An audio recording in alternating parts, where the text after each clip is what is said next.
Math in 3 with Mrs. Z. This video is about solving inequalities and graphing them too.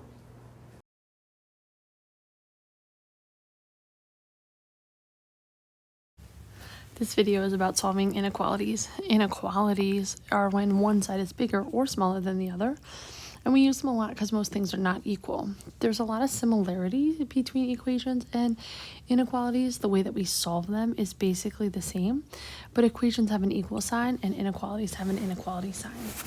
With equation, there's only one answer or one solution, but inequalities have many solutions. We usually also graph an inequality, and there's a special rule when we multiply or divide by a negative number.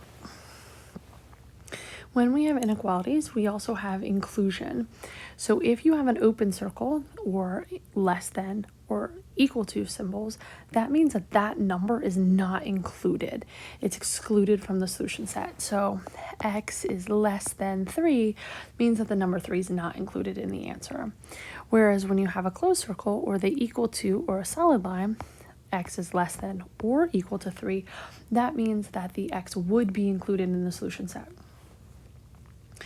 When you are shading, make sure that you look at the placement of x. If x is less, we shade to the left, which are smaller numbers. But if it's saying x is more, then we'd shade to the right. All right, let's take a look at an example. Here it asks us to solve and graph the solution. So we solve it and do it just like an equation.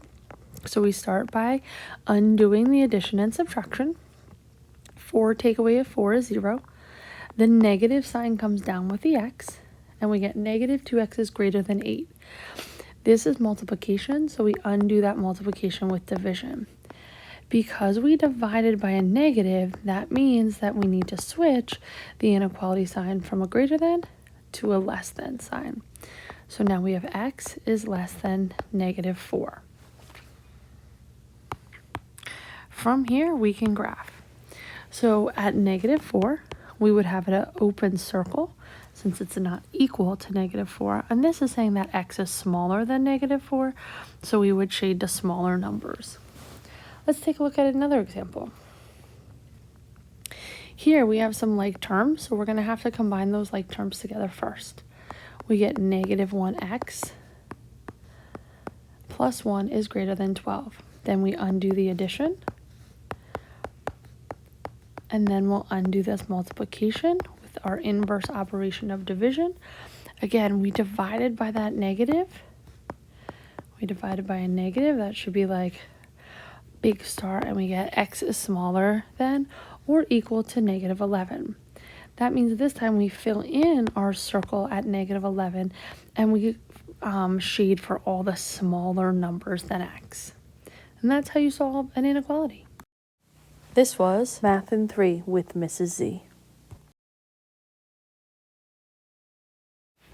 Please like and subscribe below. Thanks.